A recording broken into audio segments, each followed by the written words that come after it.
So while wide angle can be fun, we think telephoto is more important.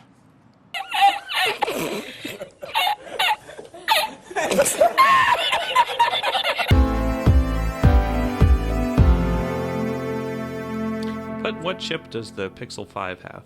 I didn't actually do any research on any Snapdragon 765G, I think. It's not the flagship. It's like the mid-tier.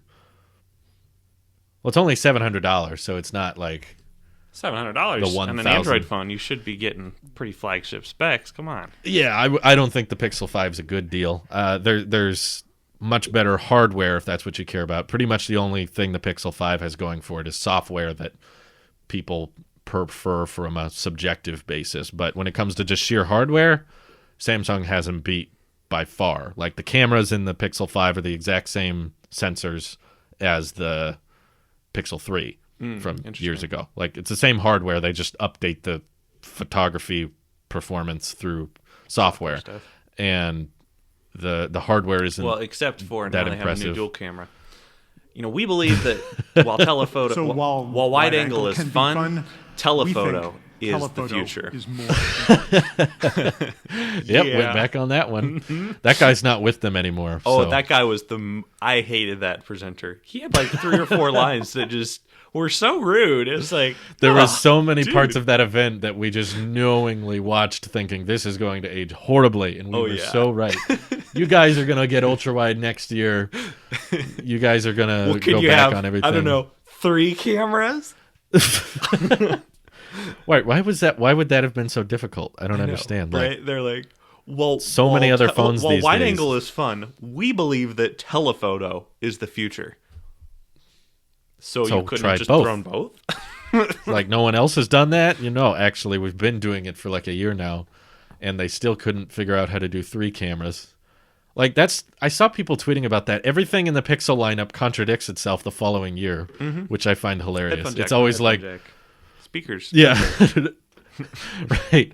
Dual camera on the front. That's what's cool. Pixel 4. Actually, we don't need a dual camera on the front. What you want is air gestures and face unlock. And yes, air gestures. Actually, no. Never mind. No air gestures, no face unlock. How about fingerprint reader on the back again? Because that's better. So it's like, I don't understand how you can really be a Pixel fan, because every year you get excited for features that they then abandon the following year. Like, how do you... Can you imagine being the one guy who's like, I love waving at my phone in the morning. I cannot wait for the next Pixel where they make it better and it's so fancy. Yeah. And just like, And the Pixel 2 had pretty substantial bezels, even though it was coming out in 2017 alongside the iPhone 10 and the Galaxy S8. So it was like, okay, if you like the Pixel 2, you had to be like, you know what, notches, camera holes, they're not that cool. Who really cares about camera cutout? Bezels are fine. Why do we hate bezels? Pixel 3A. And then the Pixel 3 comes out, and you're supposed to be like, oh, it's so exciting that the display goes edge to edge, and we have a notch now. And yeah, it's kind of ugly, but hey, it has a dual camera. Dual camera on the front. So hey, you know what, going edge to edge, that's cool. That's a good thing. And fingerprint reader on the back, even though everyone else is doing fingerprint reader in the display, who cares? I don't mind. Fingerprint reader on the back is good. Then you get excited for Pixel 4. Oh, actually, bezels are fine. I don't mind forehead. I don't mind not having a notch and that kind of thing. And also, face unlock. Way better than the fingerprint reader. Who needs a fingerprint reader, right? We want face unlock. Okay, following year, face unlock wasn't cool. Why don't we just go back to fingerprint reader? Like, it just keeps changing. There's no direction. There's like constant flip-flopping that... I mean, the 4A is good, but that's about it. I don't know about the A lines regular. are pretty good. The 3A was good. The 4A was good. I mean, I guess the 5G version of the 4A isn't terrible. What is it? How much is it? No, 400? $500. 500? It's fine. And you it's get 5G. you get a larger display, and you get the exact same and processor. the headphone jack, because that was important. And the headphone jack, yeah. And the other thing that makes the Pixel 5 pretty pointless is that the 4A with 5G has the exact same cameras. Okay. Exact same processor, exact same GPU, and a larger display than the Pixel 5.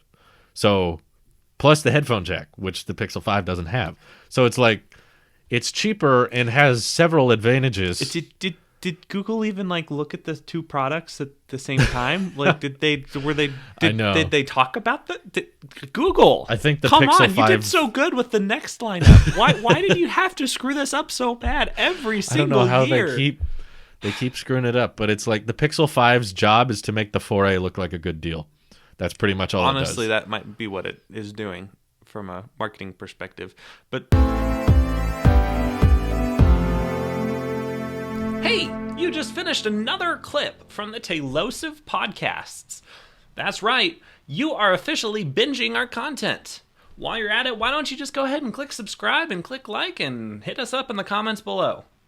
You know, if you don't want to do any of those, I totally understand. But you should at least tell me how stupid I look. Because I don't know these things. I have to wait until I see them in the comments to know exactly how stupid I look. Thanks for letting me know.